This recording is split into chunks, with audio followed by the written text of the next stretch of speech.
What's up, you guys? Welcome back to Raccoon City, California. I'm a therapist of games, and today we are talking about Resident Evil Survivor and whether or not Capcom should re-release this game, but in VR. But before we get into that, if you guys would do me a huge favor and hit that like and subscribe button, because my philosophy is if you enjoy the vibe, then why not like and subscribe? Now, let's get into it. Resident Evil Survivor is a game that Capcom released right on the heels of Resident Evil 3, the finale of the trilogy in third person, over the shoulder. I'm sorry, not over the shoulder, fixed camera, third person. Now, Resident Evil Survivor also released on PlayStation, and that really pushed the PlayStation's capability to the limits. When you're talking about a first person game, how does that work? You know? And it didn't work really well, as a lot of people didn't really play this game. It was very janky, having to play a first person game using the directional pad.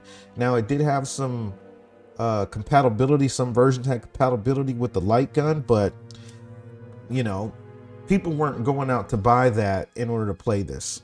But now we're living in an era where a lot of people have VR headsets.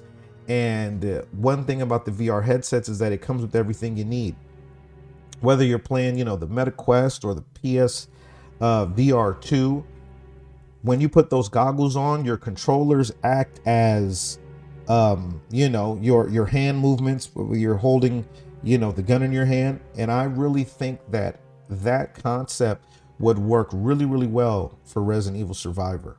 You wouldn't even have to change much at all. The only thing you would have to add in is that first person view where you can see your hands, you can look around the room, and you won't even have to really change anything graphically other than smoothing out some textures so that it doesn't look too scrambly, if you know what I mean, very polygonal.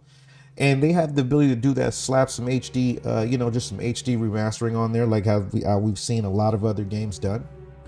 And I really feel like this would give a lot of fans who didn't get the chance to play Resident Evil Survivor in the past. Not only will this give Capcom Resident Evil fans who own VR an opportunity to jump into a new Resident Evil game that they may have passed on, it gives a lot of new players an opportunity, later fans of the series to come in.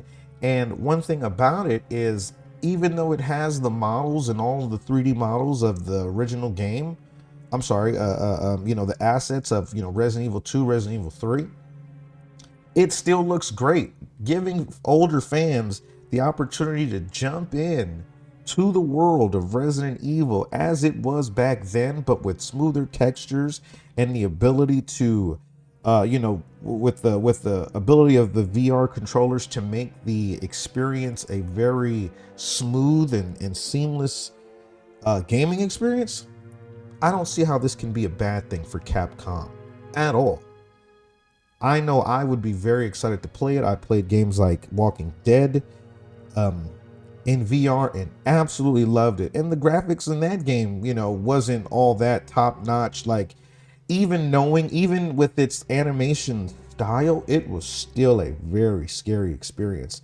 And I feel like Capcom, this is their opportunity to really dive back into the story of Art Thompson and what happened on Sheena Island, and to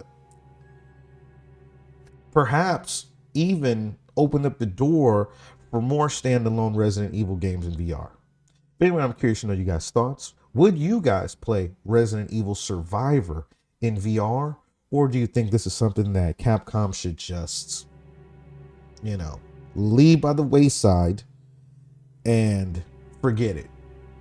Anyway, leave your thoughts in the comments, and I'll catch you guys next time here at Raccoon City, California. Peace.